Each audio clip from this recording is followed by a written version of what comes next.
Demand है कि 15 अगस्त को पंजाब में तिरंगा नहीं फहरेगा, क्योंकि वो एंटी नेशनलिस्ट हैं और वो चाहते हैं कि खालिस्तान की मांग को पुरजोर तरीके से रखें। लेकिन खालिस्तान की मांग रखने वाला पार्लियामेंट में बैठकर शपथ लेता है और कहता है मैं संविधान को मानूंगा, लेकिन संविधान के नाम पर लोगों को बेवकूफ बनाया जा रहा है। संविधान के नाम पे मेंबर ऑफ पार्लियामेंट का घर लिया गया, संविधान के नाम पे सारे फ्रीबीज और अपनी पेंशन का इंतजाम किया गया, लेकिन पंजाब के हिंदू और सिखों को बेवकूफ बनाना है। मैं सिमरनजीत सिंह मान को चैलेंज करती हूँ कि अपने बेटे को अमेरिका क्यों भेजा है, उसको देश भर में घुमाकर जो झंडा आप लगाना चाहते हैं खालिस्तान का वो लगाइए, तब पंजाब के लोग समझेंगे कि आप उनको बेवकूफ नहीं बना रहे। वाहिगुरू जी का खालसा वाहिगुरू जी की फतेह। ते तुहाडा दास पंथ दा सिमरनजीत सिंह मान ਤੁਹਾਡੇ ਨਾਲ ਸਿੱਧੀ ਗੱਲਬਾਤ ਦਿੱਲੀ ਤੋਂ ਕਰ ਰਿਹਾ ਹੈ। ਬੇਨਤੀ ਹੈ ਪੰਥ ਨੂੰ ਕਿ 14 ਤੇ 15 ਇਸ ਮਹੀਨੇ ਦੀ ਨੂੰ ਆਪਾਂ ਆਪਣੇ ਘਰਾਂ ਦੇ ਵਿੱਚ, ਦਫ਼ਤਰਾਂ ਦੇ ਵਿੱਚ ਨਿਸ਼ਾਨ ਸਾਹਿਬ ਚੜਾਉਣੇ ਹੈ, ਕਿਉਂਕਿ ਜਦੋਂ ਆਪਾਂ ਅਰਦਾਸ ਕਰਦੇ ਹਾਂ ਆਪਾਂ ਕਹਿੰਦੇ ਹਾਂ ਚੌਂਕੀਆਂ ਝੰਡੇ ਬੂੰਗੇ ਜੁਗ ਜੁਗ ਅਟਲ। ਇਹਦਾ ਮਤਲਬ ਹੈ ਕਿ ਸਿੱਖ ਕੌਮ ਨੇ ਜਦੋਂ ਅਰਦਾਸ ਸੁਣਦੀ ਸੀ ਉਸ ਵੇਲੇ ਝੰਡਾ ਮਹਾਰਾਜ ਦਾ ਉੱਥੇ ਪੂਰੀ ਤਰ੍ਹਾਂ ਸਿੱਖਾਂ ਨੇ ਅਰਦਾਸ ਦੇ ਵਿੱਚ ਪਾਇਆ ਸੀਗਾ। ਤੇ ਜਿਹੜੇ ਸਾਡੇ ਵਿੱਚ ਅੱਜ ਹੈ ਨਹੀਂ ਗੇ, ਸਰਦਾਰ ਦੀਪ ਸਿੰਘ ਸਿੱਧੂ ਵਾਰਿਸ ਪੰਜਾਬ ਦੇ, ਇਹ ਕਿਹਾ ਕਰਦੇ ਸੀਗੇ ਝੂਲਤੇ ਰਹਿਣ ਨਿਸ਼ਾਨ ਪੰਥ ਮਹਾਰਾਜ ਦੇ। ਇਸ ਦਾ ਮਤਲਬ ਹੈ ਕਿ ਜੇ ਸਿੱਖਾਂ ਨੂੰ ਇੱਕ ਹੁਕਮ ਹੈ ਕਿ ਅਸੀਂ ਆਜ਼ਾਦ ਹਾਂ, अलहदा कौम है, अलहदा मजहब है, तो फिर साडे झंडे भी जुग जुग टल ने ते हमेशा उन्हां नूं लहराउणा चाहीदा जिथे भी हैगे है। 1984 ਦੇ ਵਿੱਚ ਜਦੋਂ ਬਲੂ ਸਟਾਰ ਹੋਇਆ, ਤੁਹਾਨੂੰ ਕਈ ਵਾਰੀ ਮੈਂ ਦੱਸਿਆ ਕਿ ਸੰਤ ਜਰਨੈਲ ਸਿੰਘ ਭਿੰਡਰਾਂ ਵਾਲੇ ਦੁਸ਼ਮਣ ਦੀਆਂ ਫੌਜਾਂ ਦੇ ਨਾਲ ਲੜਦੇ, ਜਿੱਥੇ ਦੋ ਨਿਸ਼ਾਨ ਸਾਹਿਬ ਦਰਬਾਰ ਸਾਹਿਬ ਤੇ ਅਕਾਲ ਤਖਤ ਸਾਹਿਬ ਦੇ ਵਿਚਾਲੇ ਹੈਗੇ ਹੈ, ਉੱਥੇ ਆ ਕੇ ਉਹ ਲੜੇ ਹੈ।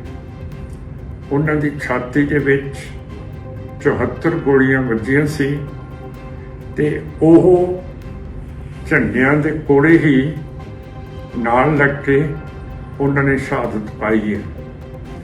ਸੋ ਜਦੋਂ ਵੀ ਸਿੱਖਾਂ ਦੀਆਂ ਫੌਜਾਂ ਚੜ੍ਹਾਈ ਕਰਦੀਆਂ, ਜਦੋਂ ਹੁਣ 2020 ਦੇ ਵਿੱਚ ਚੀਨ ਦਵਾ 60 ਲਦਾਖ ਦੇ ਵਿੱਚ ਘੁਸਪੈਠ ਕਰ ਰਹੀ ਸੀ, ਫਿਰ ਹਿੰਦੂਤਵਾ ਸਰਕਾਰ ਨੇ ਸਮਝਿਆ ਕਿ ਸਿੱਖ ਫੌਜਾਂ ਉੱਥੇ ਪਹੁੰਚਣੀਆਂ ਚਾਹੀਦੀਆਂ। ਤੇ ਤੁਹਾਨੂੰ ਸ਼ਾਇਦ ਪਤਾ ਹੋਊਗਾ ਸਿੱਖ ਰਸਮ ਦਾ ਕਿ ਜਦੋਂ ਵੀ ਸਿੱਖ ਬਟਾਲੀਅਨ ਮਾਰਚ ਕਰਦੇ ਹੈ, ਸਭ ਤੋਂ ਅੱਗੇ ਇੱਕ ਜਿਹੜਾ ਸਾਡਾ ਜਵਾਨ ਹੁੰਦਾ ਉਹਦੇ ਹੱਥ ਦੇ ਵਿੱਚ ਨਿਸ਼ਾਨ ਸਾਹਿਬ ਹੁੰਦੇ ਹੈ। ਉਸ ਤੋਂ ਮਗਰੋਂ ਇੱਕ ਸਿੰਘ ਨੇ ਆਪਣੇ ਸਿਰ ਦੇ ਉੱਤੇ ਗੁਰੂ ਗ੍ਰੰਥ ਸਾਹਿਬ ਵਿਰਾਜਮਾਨ ਕੀਤੇ ਹੁੰਦੇ ਹੈ। ਉਸ ਤੋਂ ਪਿੱਛੋਂ ਫਿਰ ਆਪਣੀ ਫੌਜ ਅੱਗੇ ਵੱਧਦੀ ਹੈ ਤੇ ਇਹ ਸਿੱਖ ਕੌਮ ਦੀ ਹਮੇਸ਼ਾ ਰਸਮ ਰਹੀ ਹੈ ਕਿ ਸਾਡੇ ਨਿਸ਼ਾਨ ਸਾਹਿਬ ਇਹ ਹਮੇਸ਼ਾ ਝੂਲਦੇ ਰਹਿਣ। ਕਿੰਨੇ ਗੁਰਦੁਆਰੇ ਸਾਰੀ ਦੁਨੀਆ ਦੇ ਵਿੱਚ ਬਣੇ, ਉੱਥੇ ਵੀ ਦੇਖੋਗੇ ਤੁਸੀਂ ਕਿ ਨਿਸ਼ਾਨ ਸਾਹਿਬ ਸਿੱਖ ਦਾ ਝੂਲ ਰਿਹਾ ਹੈ। ਬੇਸ਼ੱਕ ਕਈ ਸਰਕਾਰਾਂ ਕਹਿੰਦੀਆਂ ਕਿ ਇੱਕ ਮੁਲਕ ਦੇ ਵਿੱਚ ਸਿਰਫ ਇੱਕ ਝੰਡਾ ਹੋਣਾ ਚਾਹੀਦਾ।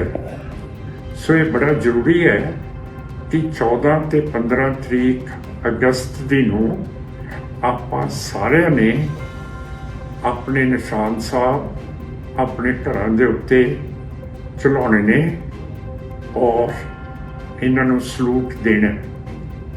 ਦੂਸਰੀ ਗੱਲ ਜਿਹੜੀ ਮੈਂ ਕਰਨਾ ਚਾਹੁੰਦਾ ਉਹ ਹੈ ਕਿ 10 ਤਰੀਕ ਨੂੰ ਜਿਹੜੇ ਸਾਡੇ ਬੰਦੀ ਸਿੰਘ 25 30 ਸਾਲਾਂ ਤੋਂ ਜੇਲ੍ਹਾਂ ਦੇ ਵਿੱਚ ਬੰਦ ਕੀਤੇ ਹੋਏ ਹੈ ਇਸ BJP RSS ਹਕੂਮਤ ਨੇ, ਉਹਨਾਂ ਦੇ ਲਈ ਇੱਕ ਅਸੀਂ ਵੱਡਾ ਪ੍ਰਦਰਸ਼ਨ ਜੰਤਰ ਮੰਤਰ ਦਿੱਲੀ ਦੇ ਵਿੱਚ 10 ਤਰੀਕ ਅਗਸਤ ਦੀ ਨੂੰ ਕਰਨਾ। ਇਹਦੇ ਵਿੱਚ ਤੁਸੀਂ ਸਾਰਿਆਂ ਨੇ ਦਬਾ ਕੇ ਪਹੁੰਚਣਾ। ਦਿੱਲੀ ਦੇ ਸਿੱਖ ਵੀ ਆਉਣ, ਸਾਰੇ ਜਿੱਥੋਂ ਆ ਸਕਦੇ ਹੈ ਉਹ ਆਪਣੇ ਜਥੇ ਇੱਕ ਦਿਨ ਪਹਿਲਾਂ 9 ਤਰੀਕ ਨੂੰ ਲੈ ਆਉਣ ਤੇ ਰਕਾਬਗੰਜ ਸਾਹਿਬ ਗੁਰਦੁਆਰਾ ਸਾਹਿਬ ਉੱਥੇ ਤੁਹਾਡਾ ਠਿਕਾਣਾ ਹੋਊਗਾ ਤੇ ਅਗਲੇ ਦਿਨ ਅਸੀਂ ਜੰਤਰ ਮੰਤਰ ਦੇ ਉੱਤੇ ਆਪਣਾ ਰੋਸ ਪ੍ਰਗਟ ਕਰਾਂਗੇ।